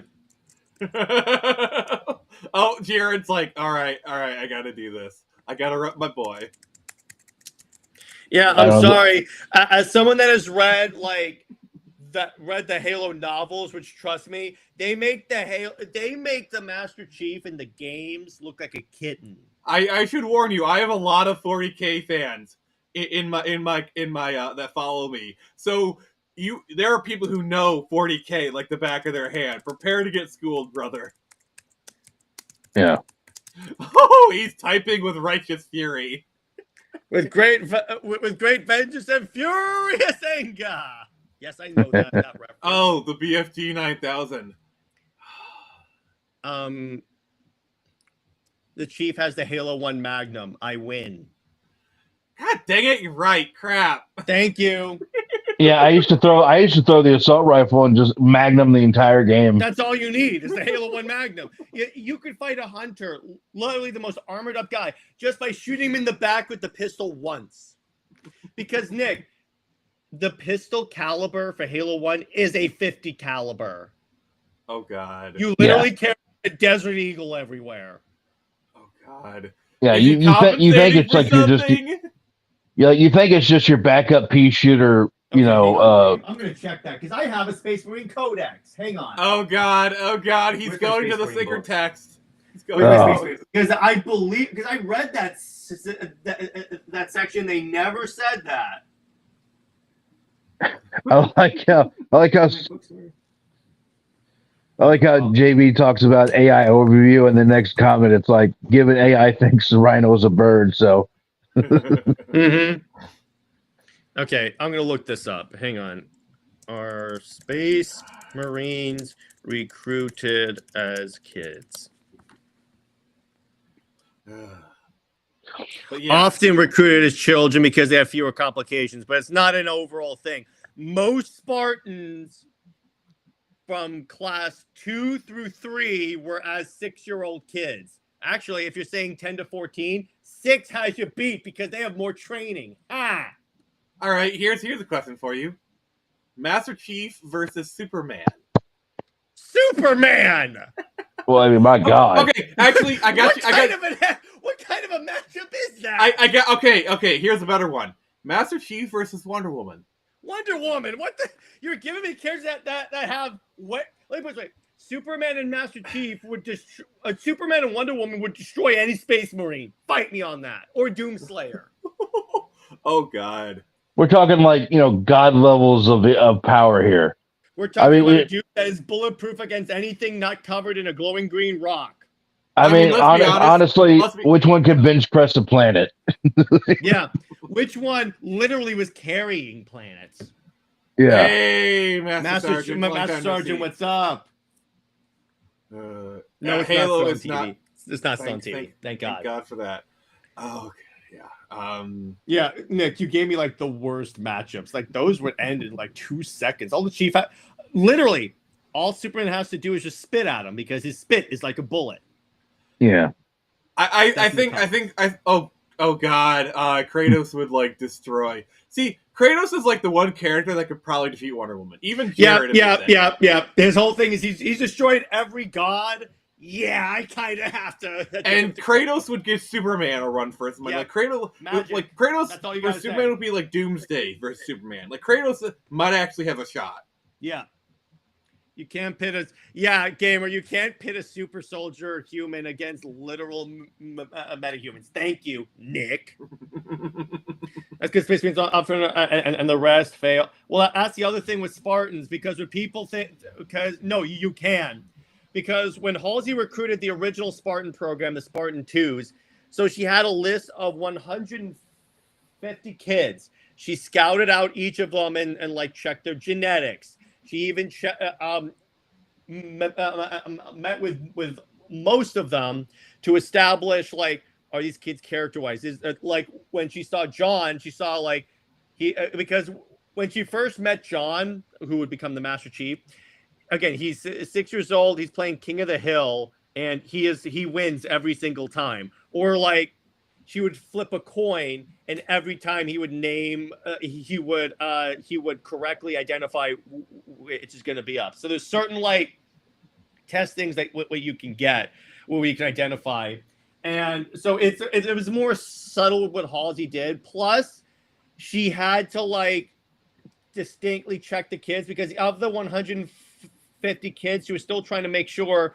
would the augmentations work on all these kids, which that's why it went down to 75 are the people that she was like, that she actually kidnapped. All right. So that's why I say read the lore. All right, we got some matchups. Captain America versus Spartans. Spartans, because Spartans have more augmentations beyond just the generic super soldier thing. All right, this is the best one. Master Chief versus All You Can Eat Buffet. Is Cortana on that buffet? Yeah. I would say, probably Master Chief, because I'm pretty sure Master Chief can eat the whole thing. Oh, Master Chief versus Arlie Emery. I got to give this to Arlie Emery. Oh, effing standing. Oh, we got the Reaper King. He's backing me up here. Doomslayer wins against Chief. No, that is incorrect. But the Spartan program was actually created to fight against actual other like rebellions and stuff, Yeah. So it's like they had already and they had like soundly defeated any uprisings. Like the first Spartan mission against like the insurrectionists was they literally sent 14-year-olds in to go in, capture the leader of the rebel like forces, and get out. They did it easily. Yeah. They easily crushed the opposition. So that's how much of more of a threat the Covenant is when Master Chief is the last Spartan for the longest time. Actually, no, he's not. See, here's the thing. The games make you think he's the last Spartan, but if you read the books, it's like with the Jedi surviving Order 66. Oh, yeah. Survived. Arlie Ernie versus Sergeant Johnson. Oh, God. Which Sergeant Johnson? Because his lines change with each new difficulty. Really? Yeah. If you did the speech he does on easy in all the games is different. Like in Halo 3, if you're on Legendary, and they go, so the Arbiter shows up and goes, "We must go. The brutes have our scent." And then on Legendary, Johnson on easy, Johnson says, then they must love the smell of green. On Legendary, he says, well, then they must love the smell of green and badass. So as a reward for higher difficulty, you get better lines. Yes. Exactly. Yes. And the thing about it, so what's the fun part about Halo 2, Nick? When you're playing co-op on Legendary, if one of you dies, you reset the checkpoint. Oh. So you start to get a lot more like coordinated on what you're doing. You reset Yeah. that checkpoint again, I'll bleed you. The fun part is that when my Halo friend and I play Halo 2 multiplayer, co-op, and one of us dies, the person alive will just commit suicide right there because we're gonna reset anyway. Yeah, that's I think everybody does that because we did that too. We're like, well, I'm jumping off this cliff. Yeah, there you go. We're done. Halsey, I'm coming to meet you. Halsey is not dead, Nick. See, again, this is like a blind and deaf person trying to understand Halo lore. I said from the onset that like I'm not a huge like Halo fan. Like that's literally why I called you in. I called for backup because I don't know crap about Halo, so I called in the expert. Yeah, it's like I don't know anything about Wheel of Time, and I yeah, I'm only kidding. Only kidding. I had to. So, Nick, did you see the stuff on Wheel of Time season 2?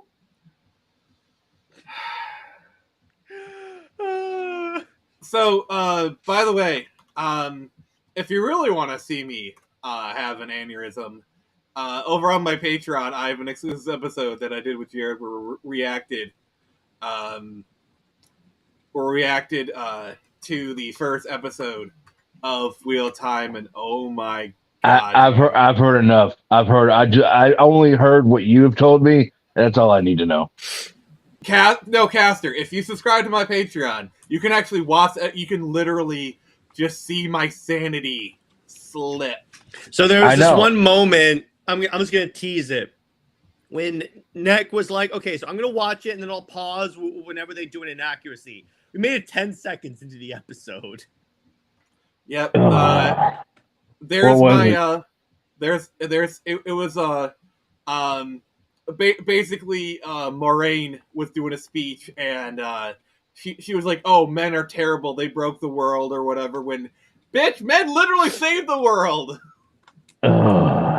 But yeah, here's my Patreon. Subscribe if you want to. You can watch that episode. And if I can get to 5, I'm gonna do my best to convince Jared to finish the series, season 1. We talked about that before, but we'll see if we can make it happen. Sweet, if I have time. Yeah. Yeah. So get me to 5. Once I get to 5 subs, me and Jared will figure something out. But yeah. But that's enough of that. And if you made it this far, please like the stream. Please consider subscribing if you can. So Jared, what's your favorite Halo game? Oh God, a top 5. I'll do a top 5 list. Reach, 3, 2. Obviously, I have to have 1 on there, and then I have to include a 3. If I have to include a 343 game on there, Infinite. Because again, see, here's what you have to understand about me. I play Halo not necessarily for the online multiplayer. I play it for the story. So if you the play it for the plot. Yeah. Look, have you seen Cortana? Plot. But yeah, she has 2 very big things of plot on her. Yeah, but it's like if the story is good, I will enjoy the game, which is why I like Halo Infinite, because the story is really good on that. Men built civilization for the plot. Dave, Samus Aran would not wreck Master Chief. I'm sorry. I watched Halo. I can confirm. Yeah, that would not happen. I love that moment when she busts out into a Zero suit. You get like the ding kind of sound. Like Montium, baby. Rest in peace, you beautiful bastard. But yeah. Anyway, oh god. Like I actually saw like a fan art of like I think it was like Doom Guy and Samus Aran, and like they had a child or whatever. Well, honestly, here's the thing. Samus and Doom Guy fight similar-ish enemies when you think about it. So that actually works really well. You kill demons, I kill demons. Do we become best friends? I'm sorry, but the greatest video game crossover ever is Doom Guy and Isabelle from Animal Crossing. I'm sorry, but we're getting off topic here. But Jared, continue, please. But yeah, so it's because I play the Halo games for the campaigns. And it's like if the game has a solid campaign, I'll do that. You notice how I left out 4 and 5.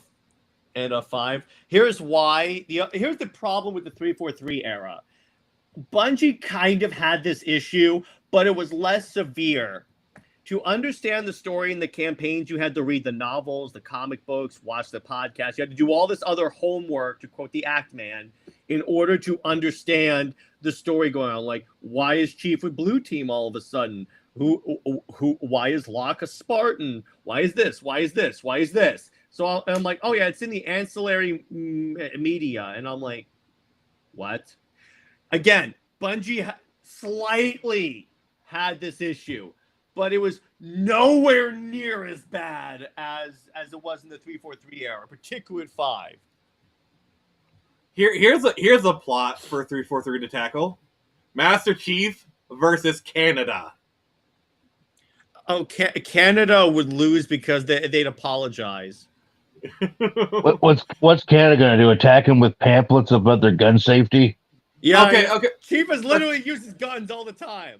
Okay, with Digimon. Wait, Question. Nick. The Chief has prepared for this. He digivolves into Doom Guy. Oh God! Wait, so you're saying that Doom Guy is more powerful than Master Chief? Boom! I win. No, he didn't. Not Yes, necessarily. if he digivolves, that means it's more powerful. Thus, Doom Guy is more powerful than Master No, Chief. as it relates to Master Chief, he actually specially digivolves where to essentially make it more of a fair fight, he digivolves downward in power. He digivolves. Nice save.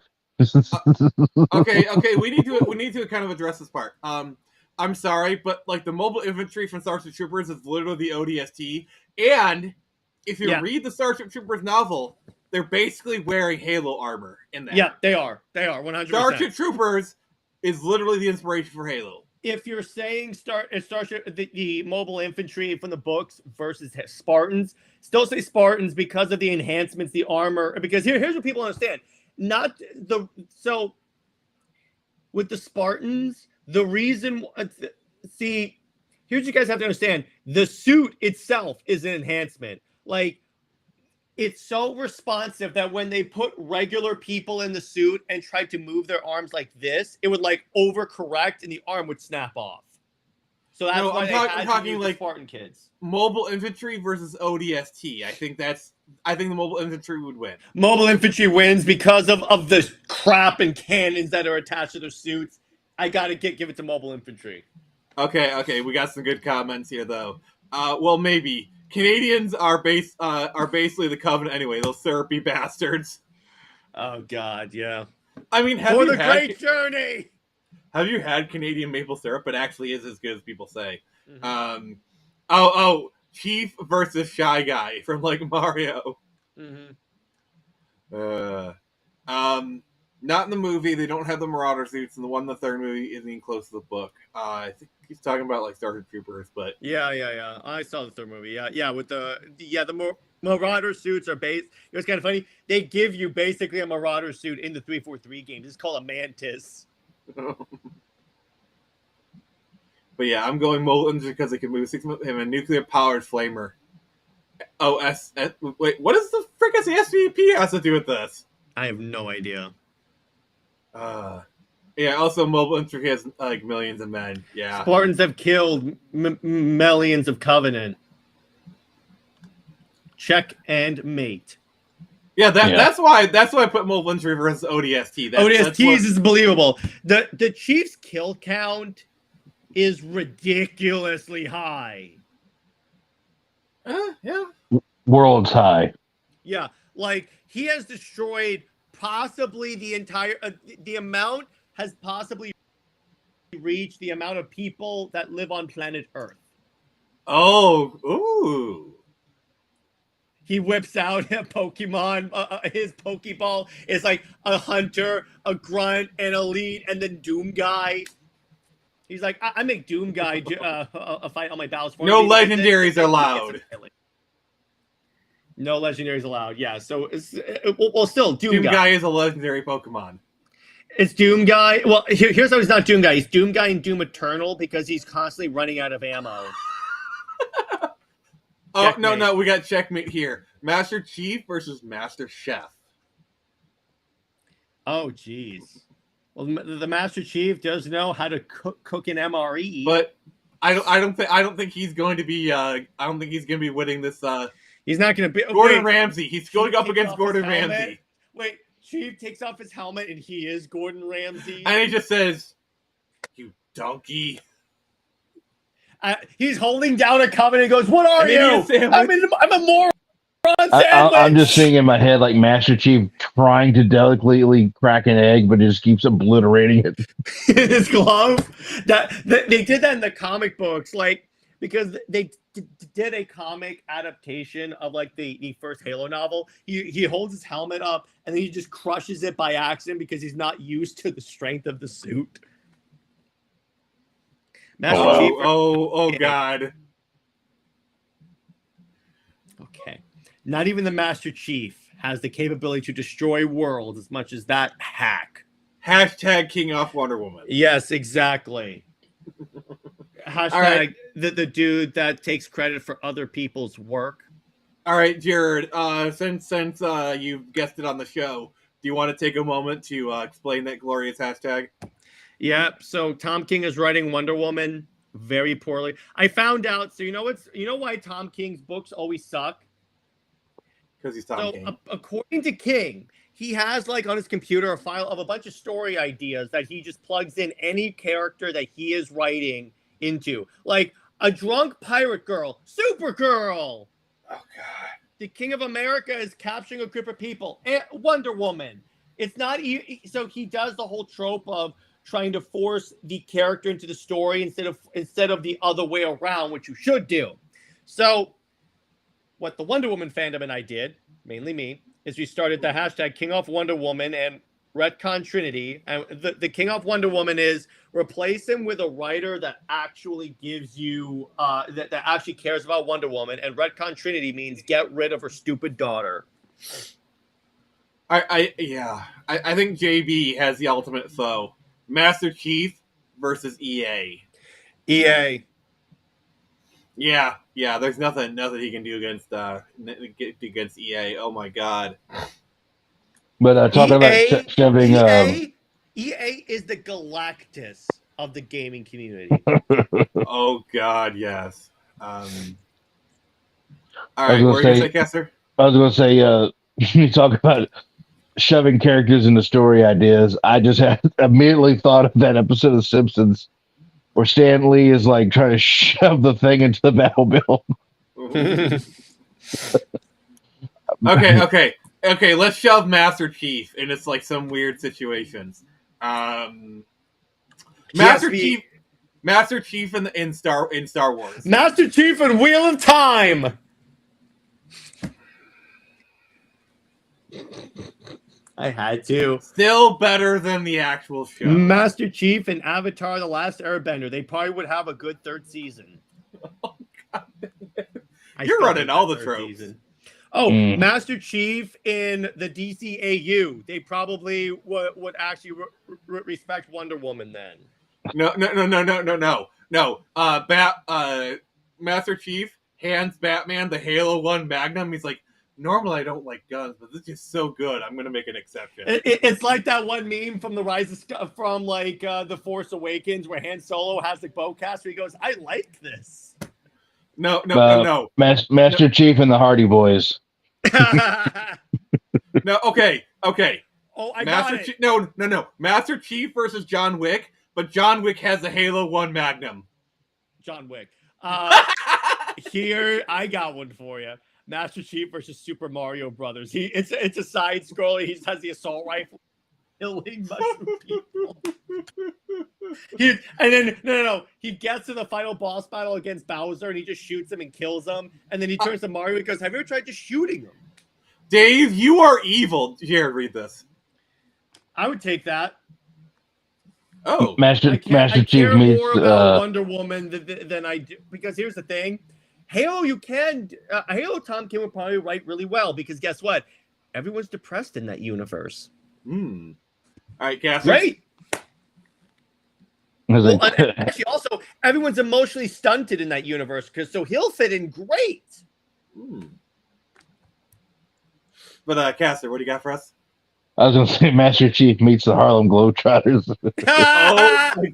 Oh my god! If this was the By the way, 70s, they would have done That's that. the other fun thing about Halo is that in the Forge mode, you can make your own game modes. Like people made baseball, but except with actual instead of baseball, they use hand grenades. Because No, or no, or Scooby-Doo. racetracks.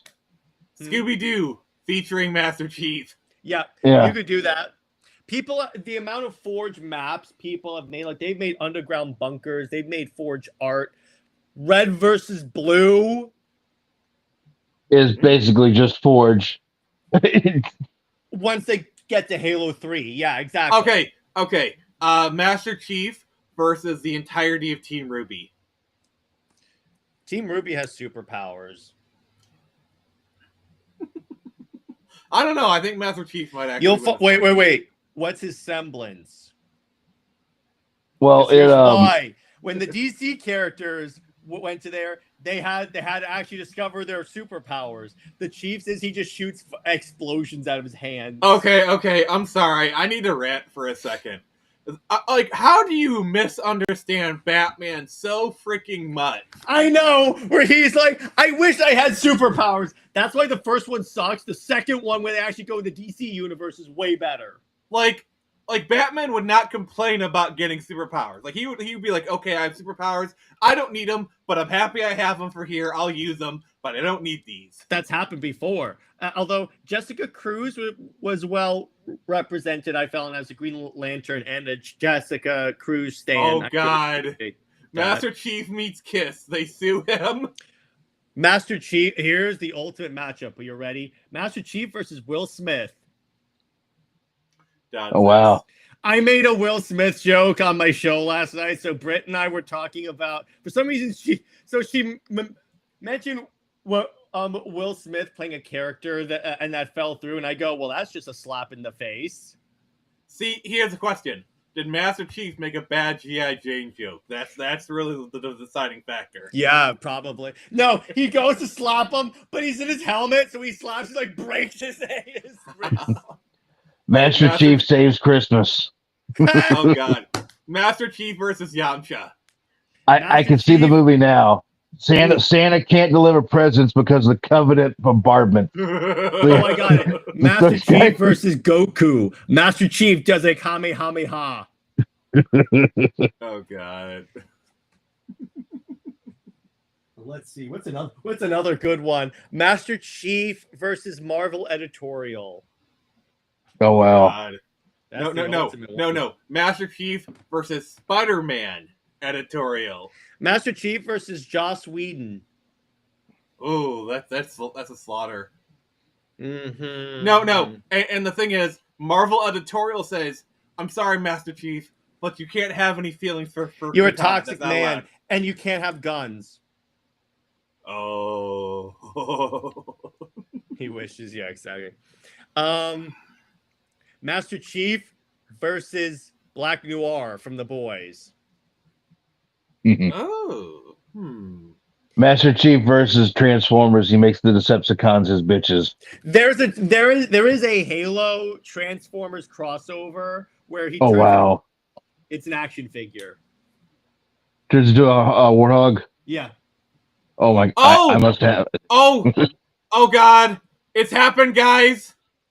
Your first super chat. My first super chat. Oh my God! Yes. Yes. First super chat. My first super chat. That's good. All right, for $2, JB says Master Chief versus my $2. Thank you, JB. You were my first super chat. Ooh. I love you, Nick. I just got a great crossover. You ready? Master Chief kills the Justice League. Oh boy. I don't know if you could do that. No, I'm making a joke. It's Suicide Squad kills the Justice League. Well, he can't do it. It's a live service. Kills the Suicide Squad. Can't do it. It's a live service. Yeah. Oh, God. He goes, fine, I'll do it myself. All right, Batman, I love you. Oh God. Joss Whedon used Cast and Couch. It's very effective on field. But what happens is that as he tries to go in, the Spartan just kicks and breaks his thing in half. No. What Joss Whedon does is he threatens the career of the female Spartans. And the Spartans are like, okay, fine. Jared knows what I'm talking No, about. she just kegels him to death. Yeah. Wait, are you saying death by Shinu? Yeah. Yeah, pretty much. Yeah, he Pretty just much. Every breaks part it of off. the Spartan is like ridiculously like strong. Oh, I got one for you. What? all right. She'll say, how about Master Chief versus Brock Sampson? Master Chief versus the Incredible Hulk, where he becomes Chief Hulk. Oh. No. Master Chief. Cortana smash. No. Master Doom. I got one for you. You put Master Chief in a alien queen's alien nest. Oh, Master Chief is gonna annihilate xenomorphs. No question. Master Chief versus Predator. Again. Because the Predator, yeah, is strong, is not strong as strong as the Spartan. Oh God. Yeah, as soon as Master the Chief versus Predator Wolverine. attacks, he's gonna lose his cloak. Yeah. I think Wolverine could beat Master Chief. Well, yeah, because he. What you could do. See, here's how the Chief would beat Wolverine. He plays the long game because prolonged exposure to Covenant plasma actually gives you like cancer. It's called Boren syndrome. So yes, he would lose the battle, but he would win the war. I mean, healing factor. With a constant cancer, he would turn into Old Man Logan from Logan. Well, Deadpool. More cancer? Okay. You know, he would go. He would essentially. What I would love is if Deadpool did a crossover with Master Chief. If like Chief is taking me to custody and he goes, "Oh my gosh, is Makee somewhere?" Makee is the female character from. I gotta do this. How can Master Chief fight John Cena if he can't even see him? Motion tracker. Okay, I like this one. He kicks him. He kicks him in the Spartans. Punches him in the Spartans. Yeah. Yeah, exactly, Dave. Xenomorphs and predators are only threats to normal humans. Chief is way more of a normal. Is way. All right, I got one for you. What about Master Chief versus a Tonberry? I have no idea what that is. Oh, from Final Fantasy VII. Are you ready? Or from Final Fantasy. Well, actually, I got a good one. Master Chief versus Boba Fett. Is he good to him dead? The bounty is dead. I don't know. It depends on if the weapons from Star Wars even affect Master Chief. Well, here's why I say it's more of an even match, because Mandalorians, which Boba is, are equipped to fight a Jedi. Now the thing is, as far as I know, a Beskar armor does not protect against like a punch that basically is like a rocket hitting you. So here's the well, it is pretty tough. It is pretty tough though. It is pretty. Yeah, tough. but here's the problem with a Spartan punch. It can dent like tank armor. See, here's the problem with fighting a Spartan. Literally one punch, even if it doesn't like dent the armor, the force is going to cave in his clavicle. I think Darth Vader versus Master Chief is a good matchup. He's fought people that have used the force before and won. But it'd still be a good matchup. It would be a dope match, for sure, absolutely. All the Chief would have to do is get the high ground. We all know how that works. Okay, Master Chief versus Master Chief versus Black Panther. PlayStation Network. Yeah. Well, can the PlayStation Network even come to the battle if it's down all the time? Yeah, That's what I'm saying, yeah. No, you know what it is? Master Chief took down the PlayStation Network. It was an act of corporate sabotage. Dude, One Punch Man, obviously. The only person that can beat One Punch Man is Superman. I just think One Punch Man and Superman would just be friends, honestly. They probably would. It's like One Punch Man and Goku. It would turn into like, I don't want to kill you. Do you want to just spar and then hang out? Yeah, okay. But I noticed you're dating Diana. It's about damn time you got rid of that lame woman. Master Chief versus Captain Falcon. Captain Falcon. Wait, so Master Chief versus Sam Wilson, Captain America? Is that what you're asking? No, Smash Brothers. No, I know. I'm making a joke about Sam Wilson because he's Captain America, but he's also Falcon. Can't believe I have to explain that joke to you, Nick. I got the joke. I was trying to ignore it. Yeah, I think Goku would win. He's just honestly so much stronger. Would Master Chief be worthy to lift Mjolnir? I think he would. I mean, he is wearing Mjolnir armor. Yeah, he's like, I'm double Mjolnir. I think Master Chief is worthy. Yeah, I would say so. And can you imagine him? The cape is over the armor, and like the armor's like glowing and radiating lightning, and the Covenant's like, "Oh, come on!" He's a literal god now. Thor's like, "All right, you take the little one, I'll take the big one." No, it turns into he meets the Avengers for the first time, and it turns into that scene from Age of Ultron where Vision just hands Thor the hammer. All right. I got one. Master Chief versus Thanos. Thanos does not have the gauntlet. Chief. It would be a good fight though. Be a good fight. Here's the thing. My least favorite part of Infinity War is when Thanos fights the Hulk and kicks the Hulk's ass. I'm like, no, absolutely not.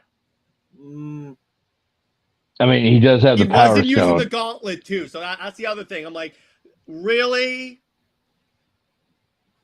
Okay, Master Chief is Meta's match. No, but there's only one thing more powerful. So Jared, Master Chief versus your mother-in-law. I'm not married, so no. By the way, so Master Chief versus the Me Too movement, that wouldn't work because he's never dated or shown any romantic interest in anyone. I mean, they can't get him. He's immune. Except for chasing his AI girlfriend across the galaxy. She hashtags Me Too. AI rights too. By the way, I mean, she is suffering from rampancy, so that is something a rampant Cortana would do, actually. So he is the ultimate simp. How about Darkseid? Yeah, Darkseid would destroy Chief easily. Darkseid Jared, would destroy anyone you could put him against. I love that I did that post and I tagged you in it. That actually got some traction. Like that was a good post. Well, yeah, because everyone always had stupid responses like, well, yeah, if he has the gauntlet. Yeah, but the gauntlet only works in his universe. So all Thanos has to do is portal him over to the DC universe. And guess what? Your gauntlet ain't working. I mean, even then, like the most that Thanos could do would be to banish Darkseid from that particular universe. That is like the most. And then Darkseid would return because he's Darkseid. Yeah. You can't banish Darkseid from a world. There's only one Darkseid. And people are like, well, he exists in all these different locations simultaneously. I'm like, no, he doesn't. That's not part of the lore. Stop making it up. Yeah, it's like, here's the thing. Darkseid is kind of the equivalent of a Celestial in Marvel. Darkseid is.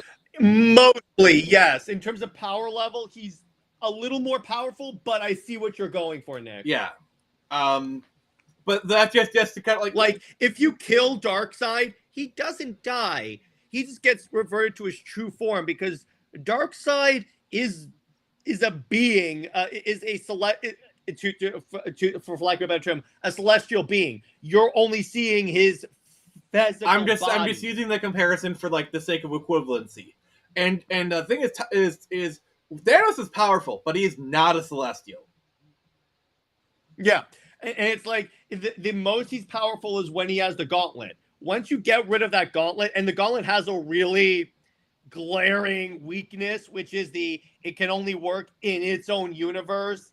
Yeah. Also, and Darkseid exists outside. Other weapons have shown to be able to cut through the full. Like remember, Stormbreaker literally cut through the full power of the gauntlet. Thus, the Omega beams would cut through the gauntlet, cut through the full. And the Omega beams would, and you know it's kind of funny. If Darkseid used the Omega beams to kill Thanos, he would undo everything Thanos has ever done because the Omega beams literally erase you from ever existing. So you're saying Darkseid was right? Yeah, but and you could ask, Well, how about Batman? He didn't erase Batman, because he decided to see Darkseid's plan was he was going to send Batman back in time. That was intentional. But when he uses the Omega beams do whatever Darkseid Whatever wants. the plot He could just demands. he could say, "My Omega beam can overcome your petty stones." It's There you go. yeah. Yeah, Darkseid is a force of nature. Yeah, and Death Battle made that point for me. Literally, in the Death Battle, Thanos snaps his fingers and seemingly wipes Darkseid away, and then True Form Darkseid appears and just blinks that Thanos away. That's it. Yeah. That's why no one's ever killed Darkseid, and he's gonna come back in the comics. Yeah, exactly. Let's see here. So Jared, I know you're a big Halo fan, but what are some of your criticisms of the Halo series? Not just particular games, but in the franchise in general. Oh, before we do that, Herman drops by. The river of nerdery is running swift and deep. In terms of criticism, do you mean lore, games? All of the above. What do you mean? Particularly in the 343 era, the lore does get kind of like, what? Like, it started to get a little bit more like metaphysical. Like, they started bringing back characters from the original trilogy that died. Like, Guilty Spark comes back, and I'm like, what? And I'm like, well, that's kind of cheap. Or like they kill off like characters that I loved in really stupid ways. So I'm like, I don't like that. In terms of games,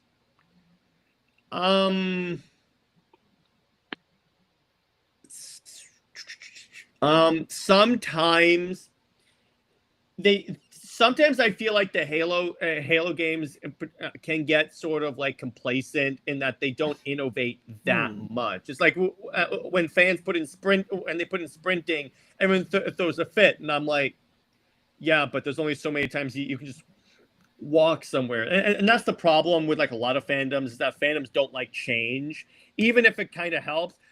I mean, the best example of fan base adopting change is the like grapple hook, because everyone loves that. But yeah, it's like that's kind of my thing. Is like change doesn't necessarily come easy to Halo. It doesn't adapt that well. Yeah, it's like you said, like we could apply that to pretty much anything. And JD says, all my donation money's from Google Rewards, but make sure to drop $2 in each follow. Cheers. Thank you, JB. Thank you for the super chat, and also thank you for the follow. I really appreciate it. We got some good stuff, but wait. Also, Alf said you were cool. Oh, okay. I'll take it. Thank you. I appreciate it. So, Caster, what would be your criticisms of the Halo series? I kind of gotta agree with Jared here about the lack of innovation, because a lot of the games do feel like, you could pop in any Halo game and it just kind of feels like every other Halo game. Like there's not too much gone, but I guess like in a way it's like if it ain't broke, don't fix it. But yeah, a lot. I think it was like they're too similar to each other. But yeah, I'd say the story starts to get kind of weak after like Halo Reach. Like four was okay. It was kind of weird, but it was different. And I was like, okay, maybe it was gonna be just that one weird thing. But then like, I did not like the story Halo 5. I've not played all the way through Halo Infinite yet, so I can't really say about that story. I don't know. Yeah, I would encourage you to play through more of that, because it's not perfect. I think it has the best story of the 343 trilogy. I got kind of I didn't like the open worldness of it. That can be that's my point is like, see, here's the problem with that. When they do innovate, they don't go all the way, because the open world part is cool, but they don't do enough of it because it would be cool if like you're traveling the open world, a scarab just crawls over a mountain, and all of a sudden you have to fight a scarab or something like that. They have some random encounters, but it's not what it could be. Plus, speaking of lying marketing, remember when like in the trailer for Infinite there was gonna be wildlife? Yeah. Never shows up. Yep. Yeah. Literally never shows up. You hear it, but never shows up. Well, Yeah, that's pretty epic. I dropped out of playing games around 2006, so soloing Halo 2 and Legendary is as far as I went in Halo. No, not bad. Yeah, honestly, the most like enthusiasm I saw in Halo was I think it was like a year or so ago when Charlie Moist Critical, when he dropped that like Halo 2 Skulls challenge. Like that was like the most fervor I saw in Halo for like in a long time. Yeah. Mm-hmm. And that's the thing is like they've let the iron or they let the irons get cold or the coals get cold. Yeah. I mean there's I don't know. It's Halo doesn't have what it used to be, and I think it's dying off as a franchise, which I hate to say that, but they need to do something to reinvigorate the franchise and get people back on that, you know. And hell, it could do what it could do for Microsoft what the first one did, where that's the system seller, you know. I mean, let's be honest. Halo hasn't been relevant in over 10 years. Like, look at how much of a cultural tour de force it was in the 2000s. And then by the 2010s, it was just like, oh, it exists. And the lands. Well, even beyond that, Nick, Infinite was supposed to launch with the Series X. Yeah. Mm-hmm. And also, like, the gaming landscape has shifted greatly in that time, too, where now everything's a live service and stuff like that. You got battle passes and whatnot. You know, and Halo can and the thing is, Halo can exist in that universe. Like, Doom came back. Like, they were able to make Doom come back. If they can make Doom relevant in the modern era without, like, here's the thing that, like, what I love about the new Doom series, they modernized it, but they still like didn't lose touch with its roots. Like the new Doom, it got me into Doom. Yeah, exactly. Like they still feel like they're Doom games, you know, kind of thing. By the way, Nick. So, you know, one of the creative directors for Doom, for Doom the Dark Age came out, and you know what his inspiration for Doom the Dark Age was? 300 and Batman Year One. Ooh. And I'm like, you had me at 300, you definitely had me at Batman. We're gonna get to use those giant suits of like armor, dude. We're gonna be able to cancel the apocalypse in Doom. Yeah, honestly, JB, you're not too far off. Like there are some games that come out in 2010s I do enjoy, but yeah, by and large, you're right. But if you still, well, because Complete Games came out then. I mean, if you sold those recently, like, have you seen the prices of retro games recently? Mm-hmm. Dave says, "I'm betting Master Chief will be in the next Smash Bros. Might be a shot in the arm."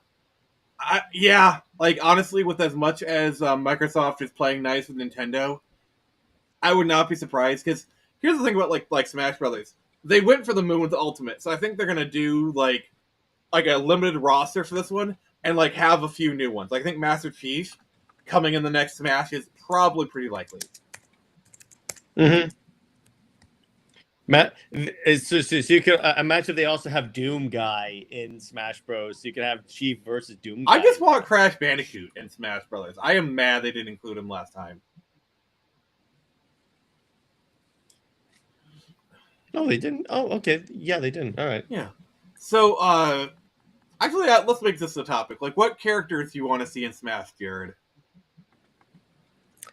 Wonder Woman. Video game characters. Injustice Wonder Woman. Video game characters. Injustice, I know what Wonder you're Woman. doing, and I'm not alone. Injustice is a video game. Actual video game characters. Characters that are primarily known for... Marcus Phoenix from Gears of War. Okay, that works. Green Lantern. There was a Green Lantern game. Commander Shepard. Okay, that works. Ghost from Call of Duty. Sure. Captain America. There was a Captain America game. Oh, I remember they did like this poll for Smash Brothers characters. Goku actually was really high. You know who else is on that list? Gabe Newell. Who? Oh gosh. Oh, comic book guy from The Simpsons. That's a Halo reach if there ever was one, sir. God dang it. Oh gosh. Caster, what about you? What about what? Video game characters in Smash. Well, I abstain from this because I hate Smash. So, Nick, I got one. Todd Howard. we'll never see. No, Elder no, Scrolls And 6. his Smash is he essentially hypes up Starfield. no. His ultimate Smash is called It Just Works, and he snaps his fingers and he crashes the game. It's not a bug; it's a feature. Yes. Oh, I got it. Harley Quinn from Suicide Squad killed the Justice League. Oh my gosh. Oh, I got it. Can they make a Wheel of Time game? You are making up for lost time. Yes, I am, old man. Gosh, I hate you. Even though I'm turning 29 on Thursday. Oh, I'm gonna have so much fun when you turn 30. Well, you'll still be older than me, so you'll still be the old man. So whatever. Yeah, I mean, I'm not gonna lie, I'm staring 40 straight in the face. So. Oh man, dude. Yeah. So should I buy you a walker? As long as it's a Texas Ranger, No, it'll be an actual walker. an Imperial Walker. With the tennis. No. It'll even have the tennis balls on it. I mean, if you can afford to buy me an Imperial Walker, I'm not gonna say no. No, if anyone's gonna buy an Imperial Walker, if I'm gonna buy anyone an Imperial Walker, it's gonna be me. It's gonna be an ATST. I don't want an AT-AT. I want the one that's actually it's a six-legged. It can go up a cliff. I actually saw this video where somebody dressed up their horse to look like an Imperial Walker. It did not want to take off the costume. How cool would that be? Oh, Herman's offering to let me borrow his walker. Yeah, I'm sure. And Nick is gonna need just from men soon. He can he can spray it in there to hide all the grays. Excuse me, I have exquisite hair. Go. I literally have right, better than Clancy. you're the one who's balding, sir. Like I literally have better hair All right, than you. Pop. All right, Pop. No, seriously, I literally have better hair than you. Okay, Gramps. Drink your prune juice, son. Ew, I've had prune juice. It's nasty. But yeah, Crash Bandicoot. Like, that's the thing. Like, so yeah. I got you, sir. Let's wrap up here. Jared, I'm not gonna do it. What you got going on, and where can people find you? All right, so you can find me at Comics League, and Britt and I did a Super Wonder live stream last night. Talked about our favorite Black superheroes, and this for Wonder Woman Wednesday, I am discussing why DC should stop trying to give Wonder Woman a love interest. So I'm kind of going the opposite of Valentine's Day. Oh. Obviously on Thursdays, Under Two Capes, we're talking about the Ed Brubaker Captain America run, and I'm celebrating my birthday. Woohoo! And then Britt and I are gonna, and then for this week for Super Wonder, Britt and I are gonna do a live stream where we talk about how each of the couples that we have discussed on the show would do a Valentine's Day date, like how would Black Panther Storm, how would Scott Summers and Emma Frost, how would Batman and Wonder Woman. obviously. Batman and Catwoman, obviously. How would Aquaman and Mira? But that's kind of what I got coming out, and let's see what else. Not that much. All right, Casta, who is your daddy and what does he do? John Kimball. Forget I'm a about cop, the you cookie. idiot. I'm a cop, you idiot. You can find me on YouTube at Gravedigger Caster. You can also find me on X. And yeah. All right, so we'll be returning Tuesday for some Final Fantasy VII action. That first stream was really good. Friday we'll be doing an as yet decided upon topic. Then Saturday we'll be continuing raining down the tears from the kingdom. Continuing that run. That was a really the tears from the kingdom. God, I hate you. But yeah. Oh, also next week we will not be doing extra credits because we will have a very special live stream. So, as I've said before, I am now partnered on YouTube, as you saw with the Super Chats. So we're doing a celebration live stream. Jared's going to be there, Cass is going to be there, Melee K, maybe some other extra guests. I'm working out some details. That's going to be at 7 p.m. Eastern Standard Time. And then the next week after that, we'll be doing EC Plays. But thank you, everyone, for joining us. Especially thank you, Jared. You certainly did not let us down with the cringe.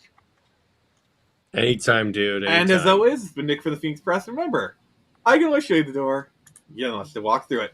What about? Night Fire Stock!